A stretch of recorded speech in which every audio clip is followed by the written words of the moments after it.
hajibaini wal lihyati wal ahdabi wa husnil launi. Rukun sujud berdiri dan sekalian rukun-rukun itu diberlakukannya pada tempat berlaku hati. Sujud, rukun semua tu seperti hati dan kepala. Kerana dengan ketiadaan hati dan kepala ni, maka matilah orang tu. Bererti ketiadaan solat. Dan sunat-sunat yang kami sebut itu, daripada mengangkat dua tangan, doa iftitah, tasyahud awal, semuanya diibaratkan seperti tangan, dua mata, dua kaki, dan ketiadaan anggota-anggota itu luputlah sah sembahyang. Itu dan dengan luputnya perkara tersebut, maka kalau tak ada anggota tu tak luput sembahyang. Tak mati orang tu. Seperti tidak luputnya roh ataupun hidup dengan ketiadaan anggota ini. Adapun sunat hay'ah itu ialah barang lain daripada sunat-sunat tersebut, dan barang lain daripada sunat-sunat tersebut ia menepati sebab-sebab keelokan seperti dua apa panggil, bulu mata, bulu kening, seperti janggut dan warna kulit dan sebagainya. Itulah yang diumpamakan dengan sembahyang. Maka sini dia sebut syarat itu seperti mana ruh. Syarat tu ruh. Syarat ni apa dia? Syarat sembahyang ialah suci daripada hadas kecil dan hadas besar. Syarat sembahyang ialah menutup aurat. Syarat sembahyang ialah menghadap ke kiblat. Syarat sembahyang ialah tahu masuk waktu. Maka syarat-syarat ini seperti ruh. Kalau pergi sembahyang pakai hentam, syarat tak tahu mana, wudu tak ada, berhadas kecil, sembahyang pergi dah.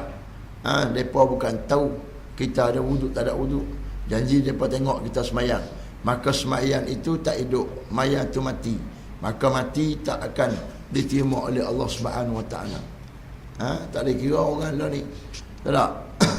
Orang lah ni macam dia sembahyang, dia baca ayat sembahyang. Baca ayat sembahyang, dia sembahyang juga. Sembahyang juga. Buat tak tahu je. Orang bukan tahu aku baca sembahyang. Tak. Payah nak gelak pergi semua. Sembahyang pergi dah. Tak. Maka itu tak betul. Nabi SAW kata, apabila kita berhadas waktu sembahyang, maka ambillah hidung. Maknanya pegang hidung. Lepas tu keluar pergi. Pegang hidung keluar pergi. Oh, kalau kita berlaku macam tu lah ni, orang tanya, pasal apa? Pasal apa? Pasal apa? Lalu tu imam pula, pasal apa? Tak ada pasal apa, batas sembahyang. Apa sembahyang? Sebab benda batas sembahyang ni, bukan boleh kita, apa panggil, sekat dia. Macam nak terkentut ke, bukan boleh sekat. Maka, batas sembahyang ni, benda yang tak salah. Cuma diajar oleh Nabi SAW, kita kena jujur dengan Allah. Bila kita batal. Kita jadi imam contohnya, orang ramai belakang kita. Bila kita batal, macam mana? Kalau kita berhenti sat lagi, mereka ni kaluk kot kalau aku berhenti. Kaluk sebab tak mengaji. Kalau mengaji tak kaluk. Tak, tu imam berhenti, orang lain ganti imam itu, tak ada masalah. Tapi kalau tu imam ni tak mengaji, dia hanya mengaji Quran je, boleh mayat je, tapi dia tak erti hukum fiqh, dia batas sembahyang, dia kata biar pilah terus, pilah perhabis sembahyang ni. Sebab kalau aku berhenti lagi, kaluk mereka, maka batas semua, tak sah sembahyang. Sebab apa? Tu imam tidak ada wudu, tu imam tak cukup syarat dia. Maka kena jujur. Bila dia batal, berhenti terus. Batal tu berhenti terus. Sebab itulah dibahaskan oleh ulama apabila seorang itu sujud, kemudian tu imam tu batal sembahyang, sujud batal, macam mana nak orang nak ganti dia? Orang nak ganti macam mana? Tak? Orang nak ganti macam mana? Maka ulama menyatakan boleh dia sebut, walaupun dia batal dah pun diberi rukhsah, dia sebut Allahu Akbar supaya orang bangun. Lepas tu dia kelak pergi, supaya orang tahu kata dia kelak. Tak payah bak Tak payah kata ni aku batal ni hampa ganti pula. Tak payah. Itu tak betul, tak kena. Tak boleh bercakap dengan orang dalam semayang, tak boleh kontak. Dia sedang bercakap dengan Allah Subhanahu Wa Taala, dia sedang berhubung dengan Allah. Maka kita sebut Allahu Akbar, bangun lah semua orang, sama ada duduk antara dua sujud ataupun duduk sujud yang kedua, maka dia tahulah kata tu imam dah keluar api, maka orang yang duduk belakang imam ni teruskan takbir seterusnya, maka dia pun bangun untuk semayang. Dan kalau orang kata, kalau orang hak duduk ni nak ganti, macam mana dia duduk sama baris dengan makmum? Tak apa ke? Tak apa. Nanti dia bangun, barulah dia langkah ke depan. Tak payah waktu duduk dia mengangkap pergi ke depan. Siapa tu kena mengaji? Tak. Kalau tak mengaji, jadi pelik lah. Benda ni mungkin berlaku. Tak? Mungkin dalam bulan Ramadan ni, kita pakai semayang tarawih belakang, mungkin berlaku. Tapi kena jujur. Kena jujur. Lepas tu imam ni, dia pergi ambil semayang, dia semayang jadi makmum balik lah. Jangan main-main, okey, aku okey dah. Belakang balik. Tu tak kena juga. Tak? Nak ambil balik, disambung Pak Bi. Sebab tu kita kena mengaji. Syarat dia kena cukup. Syarat dia ni ialah ruh semayang, ruh. Syarat ni walaupun dia tak ada dalam semayang tu, rukun nampaklah, takbirnya, tak? Baca Fatihahnya nampak rukun, tapi tak nampak orang ni berwuduk ke tak. Maka wuduk itu syarat sah semayang. Menghadap kiblat itu syarat sah semayang. Disebutkan oleh ulama, jika kita tak yakin ini arah kiblat, kita tak boleh nak takbir. Kita tak yakin ni arah kiblat ni, ikut dia, hentam pilah, ikut ni ikut, tak boleh takbir. Kerana kena yakin dulu ini arah kiblat. Sekurang-kurang yakin ialah dengan kita ijtihad sendiri. Tengok matahari ke, tengok rumah orang ke. Sebab orang ni kita nak tanya orang tak ada. Orang tak tahu. Kita kira dalam kepala kita ke, oh main kok ni, masuk kok ni, kok ni. Oh kok ni lah kiblat. Aku yakin. Baru boleh takbir. Lagi tak yakin, kena cari keyakinan itu. Dia tak boleh pakai hentam saja. Seperti itu juga masuk waktu. Dia tak boleh, ni kira masuk kok. Tak, depa saja tak azan kok. Kira masuk lah. Tapi kalau kita tahu jam kita ni tepat, maknanya kebiasaannya dia berjalan elok. Hari tu kita tak tahulah kok lambat ke dia berjalan, kok cepat sangat ke. Tak? Tapi biasanya elok, maka kita boleh iktimadkan pada jam walaupun orang tak azan lagi. Maknanya kalau jam kita biasanya Zuhur masuk pukul 1.15, maka hari ni dah pukul 1.15 dah ni. Kita tunggu lebih sikit 5 minit, kita pun semayang walaupun orang tak azan. Tak apa, itu dah datang keyakinan. Kita tak boleh masuk dah kok, kira masuk lah, takkan tak masuk lagi. Semayang pilah. Kalau kita takbir Allahu Akbar, kita pun semayang. Tiba-tiba kita semayang sikit, baru orang azan, kita pun datang keraguan dalam hati. Kalau aku semayang sak-sak, tak masuk waktu lagi kok, mereka baru azan kok. Maka kita berhenti semayang tu, takbir balik. Sebab tadi kita semayang tak yakin. Tak yakin kata waktu tu masuk. Ragu. Kata waktu tu masuk. Maka kita semayang lain. Dirikan semayang lain. Dirikan terus. Kita tak boleh kata kita semayang-semayang sekerat orang pun azan, kira ya lah, kira okey lah. Tak? Janji aku semayang. Tu benda tu.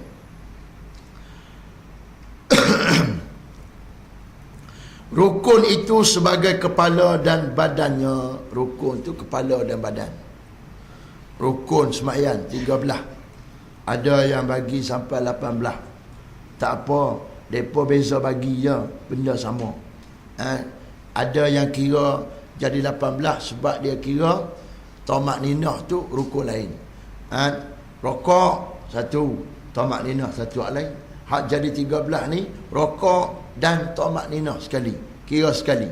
Tak apalah, kok mana-mana pun. Rukun sebagai kepala dan badannya. Rukun ni kepala dan badan, maknanya tak dapat tidak kena ada. Kalau tak ada, macam orang tak ada kepala.